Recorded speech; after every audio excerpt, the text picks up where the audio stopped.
Oh, welcome back to another edition of Where Blades Walk. Not a very happy camp. This week we are reviewing that loss to Derby, and can you believe we're getting people saying Wilder out? Where do you sit on that discussion? That's just too ridiculous, isn't it? A statement. We're also getting tweets saying the players don't care. This one here, very much saying the Blades, it really feels to me we've got a bunch of players that really don't care about the club. They're getting a wage and just going through the motions. There's no connection or no spirit. We are drifting to relegation. What do you think? Great to have your company back with us on 20 minutes of, putting right what we saw going wrong on Saturday. We got Shax, Dan and Connor with us. First of all, is anybody here Wilder out?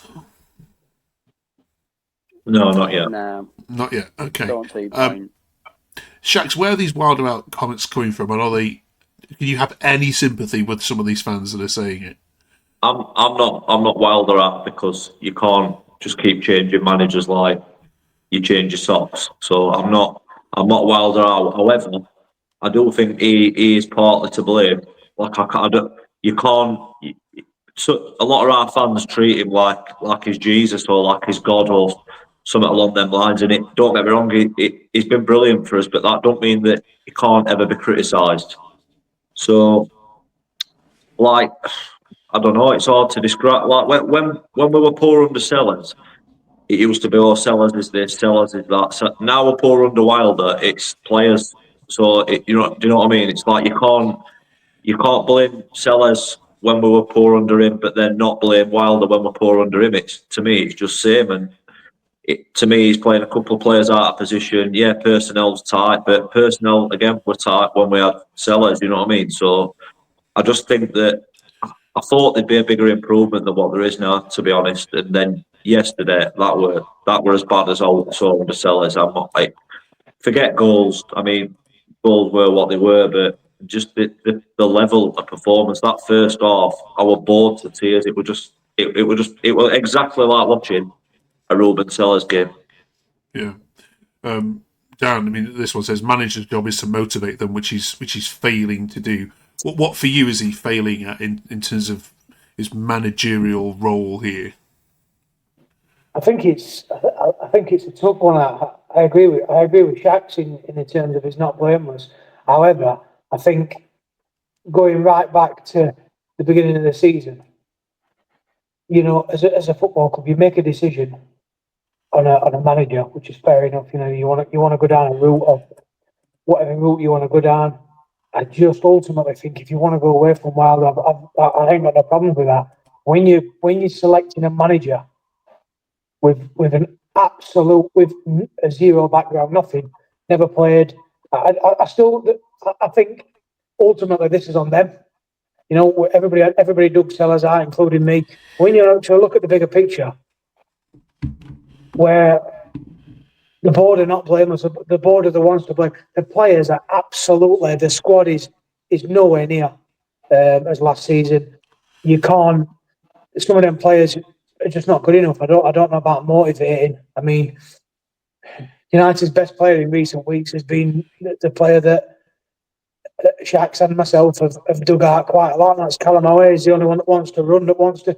Everybody else just isn't interested in the centre forward. Tyrese Campbell, not interested. Is that a managerial thing? Because that's happened under two managers. I really don't know. I think it needs a massive clear out. And I don't think getting rid of the manager is the answer again, because you're back to square one. But 92 points and you make that call.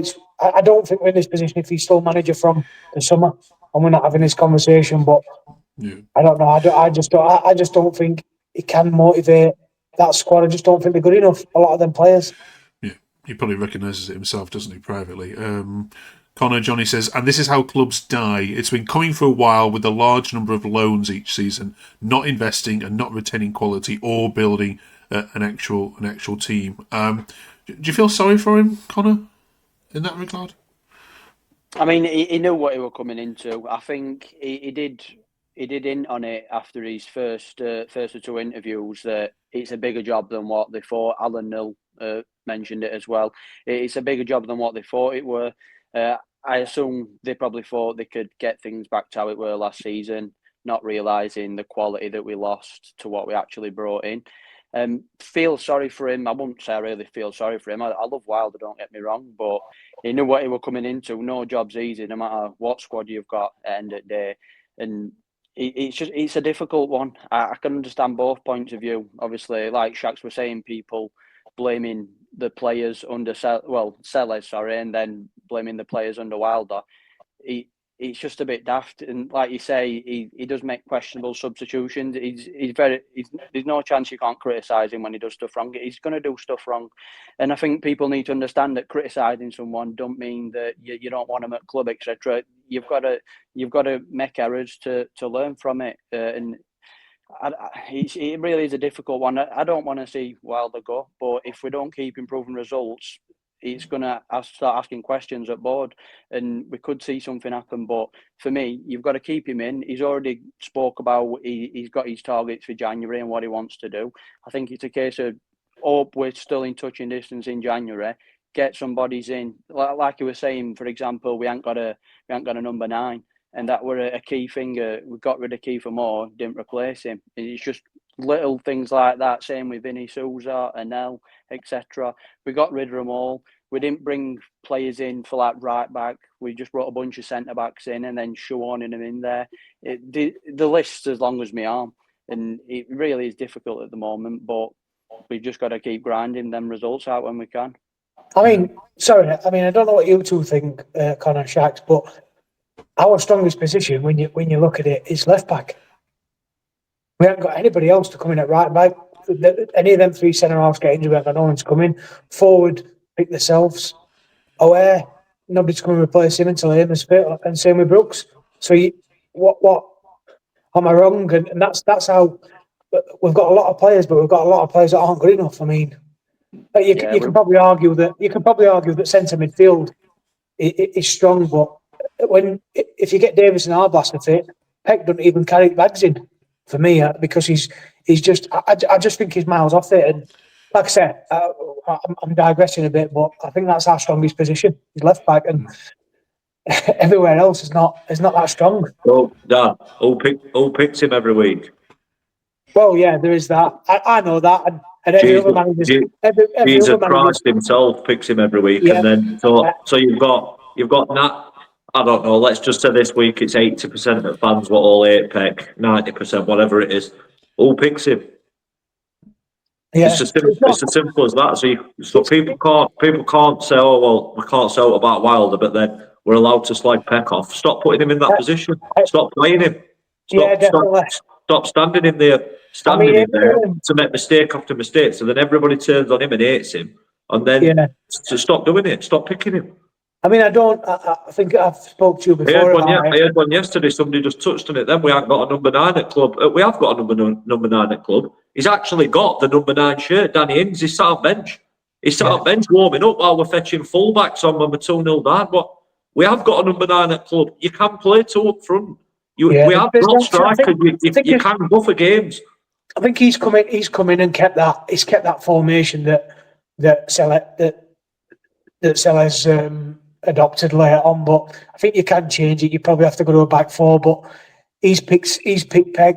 Sellers have picked, they've all picked him, and Peck played a lot last year, and I don't want to be an hypocrite, and he had a good season last year, did well, but I think they're asking him to be main man this year, and I don't think he can be. But yeah, that was a point I wanted to touch on about that left back. That just shows you how weak and how thin the squad is, because if any of them 3 centre backs get injured, you're bringing Tyler Binden in. Yeah. Okay. One final tweet on this one. Scotty says, if you're calling for Wilder to be sacked, please stay away from football. The owners sacked a 92 points manager, then appointed a recommended manager with 0 credibility who allowed these players to be signed. The players are not fit to wear the shirt, and I think that's probably where we all sit, isn't it, at this moment in time. But like you say, Connor, if things don't improve, and we've got Coventry, of course, midweek, which is going to be a really tough game, and then we're back at home next week before we go to Wednesday, and I'm guessing you're probably not looking forward to these next 2 away games for different reasons. Yeah, not looking forward to either of them at all. Coventry won't surprise me if they put as many passes as what QPR did. and then Wednesday.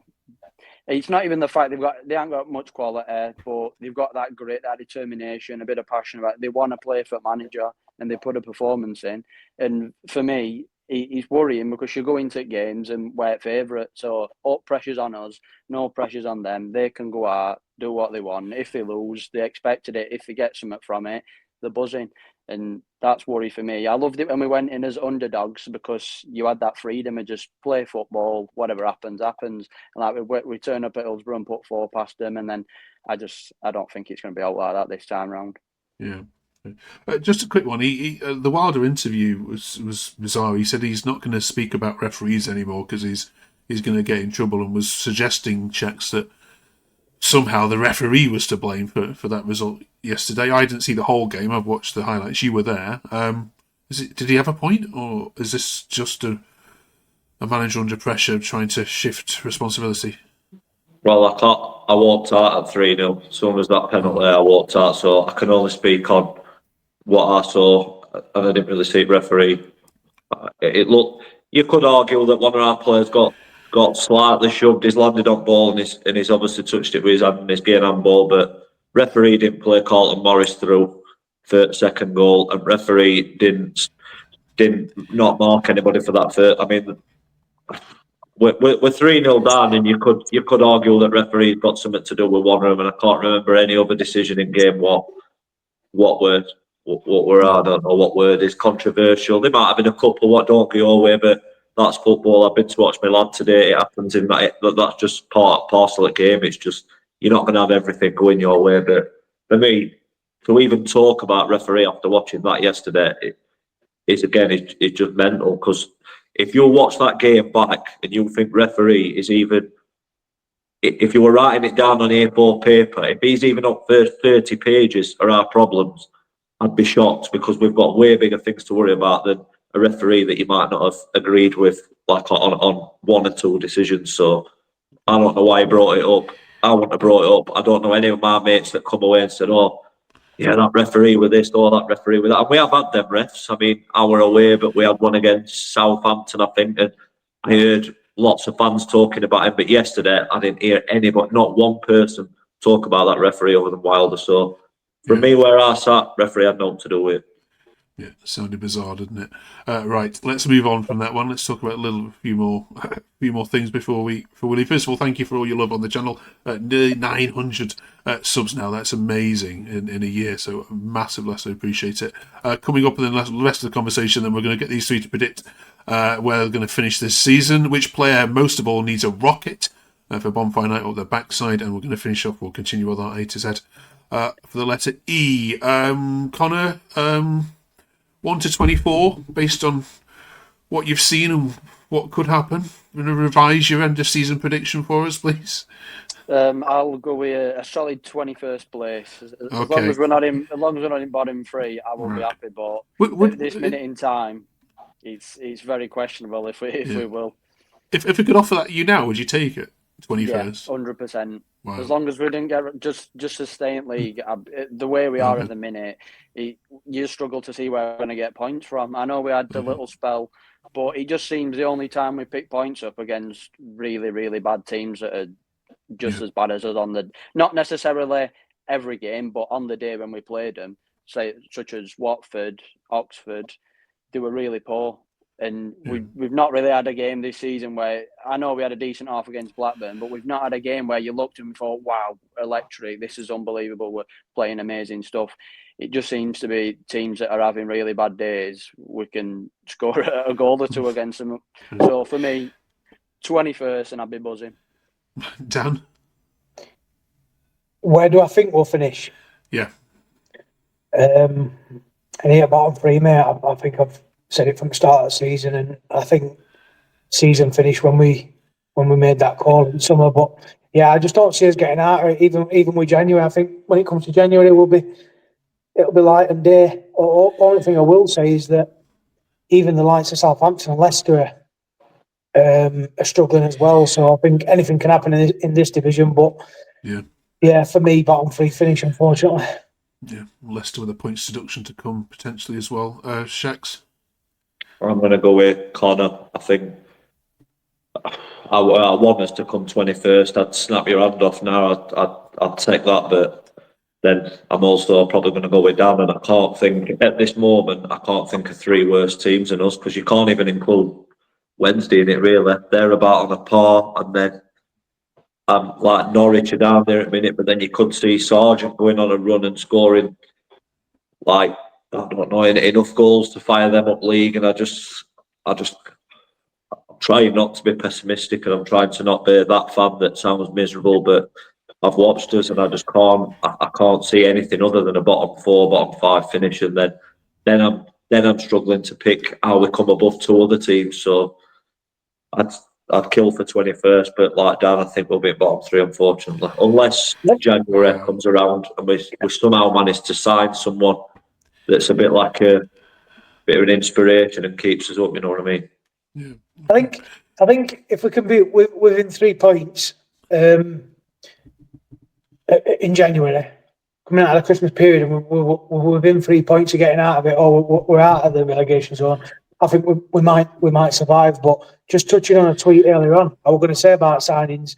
Somebody said about loan signings. You've got to make loan signings, good loan signings in this league to do anything.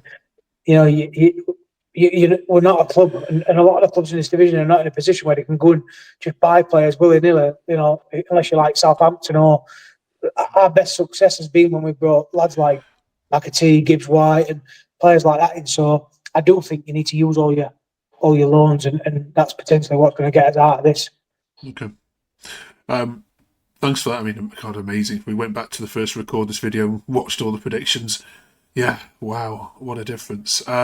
It's bonfire night on Friday. So what's Friday? Wednesday, sorry. So we're asking which player needs a rocket the most, which one player, I know there's a few here, but which one player has disappointed you the most and needs a season lighting up pretty quickly. Connor? Well, I think it's a bit obvious, Sydie Peck. I mean, just the sheer difference from last season to this season. And I know a lot of people will say Sousa were carrying him, etc., but he's just everything about him. I mean, just yesterday, he sets Carlton Morris up. I mean, I don't know what he were doing. And it just, every game just seems to pass him by. He's not getting stuck in. He's not doing anything on the ball. He's not doing amazing work off the ball. You struggle to see what his strengths are this season. And whereas last season, I know he doesn't really get goal contributions, but that's not really something you'd pick up on much on a defensive midfielder.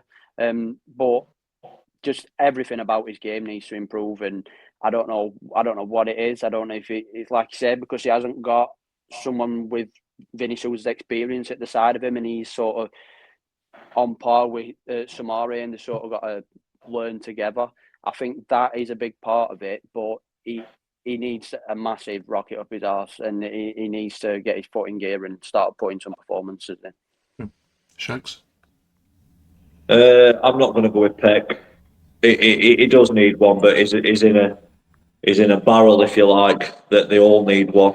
But I'm going to go with Michael Cooper. I think from what I saw from him last season, when you're hearing people talking about, oh, he could play for England, or he's going to go to a Premier League team. Now then, watching him, he'd be lucky if he got a game in Conference North, because first goal yesterday, there's been few this season, goals what have gone in, what he should be saving. Yesterday, it's not just Cooper this, it's a lot of goalkeepers, but he does it as well, so I'll use this. When a cross is coming into your box, he's in a unique position that he's the only player that's in that box that's got something that nobody else can use, and that's his hands. So why he's stood trembling on his line when he can come out and use his hands to push a cross away? Why you'd stand on your line, not move, and make it a 50-50 with Morris, who's got a free header? Yeah, he should have been. We're on about this zonal marking, what they do. It's a free header, yeah, but why would you come out and try and make that difficult for him with your hands? Why, as a goalkeeper, would you stand there and make them odds even lower than they already are? You've got a set of hands, come out and use them. So I'm going to go with Cooper, because I think his standard was so high last season. I mean, obviously Peck would be easy, but I don't think Peck were good last season, and I think this season is not very good. But Cooper, I think, were brilliant last season, and now I think Cooper is shocking this season. So I think the difference in Cooper's level is bigger than the difference in Peck's level, if that makes sense. Done. And another thing with Cooper, I mean, his kicking. I mean, it's as if he aims. It's as if he looks with that ball. Where can I put this football where there's no Sheffield United player whatsoever? Or where can I make it as difficult as I possibly can? I'll ping it out to left and hope that McCallum can sprint as fast as he can and jump and try and keep it in play. I don't understand. Like, if we're not playing a target man and you don't want to go long to Campbell, play it short to one of your centre halves. Then try and build out from back. Don't just smash it for a throw in. It's just pointless. Every goal kick we get, we might as well just get it to other team and just say, "Oh, you have ball," because we're not going to do it. We're just going to get you straight back. And that, to me, I've noticed that game after game after game. Yesterday, I was just looking, thinking, why have you just done that? Like, who's coached you? And I can't remember him doing it last season, so I don't know what's happened to him. Like I said, the drop is just frightening in him. Quick as you can with this, Dan. I think Shaq's has said it really, but I'm going to pick another one who I think levels have dropped a hell of a lot, and that's Tyrese Campbell. I think he's not shown anything pretty much to what he showed last year. And probably on a par with Harrison Burrows as well. Probably a couple of players that stood out last year, and we are top players that this year they've been really poor. And you'd have never thought that Sam McCallum would have, and no disrespect to McCallum, would have got ahead of Burrows, but he's another one. He's two players there that were key players last year that have just dropped off massively, and obviously including Cooper as well. Thank you very much for that. Who they missed, though, in the comments, let us know, please. Finally, let's talk about some good players for forwards. Then, as we do every episode now, with the A to Z of Sheffield United, we are looking for the past, the present, who represents this club for each letter of the alphabet. We're up to E. Difficult one this week. Any of you three got any ideas? I'll throw it wide open because it's such a tricky letter. Keith Edwards is one, but I mean, I never watched him, but I've been struggling to think of one really. Okay. Keith Edwards through family members and people like that have said he was just goal machine.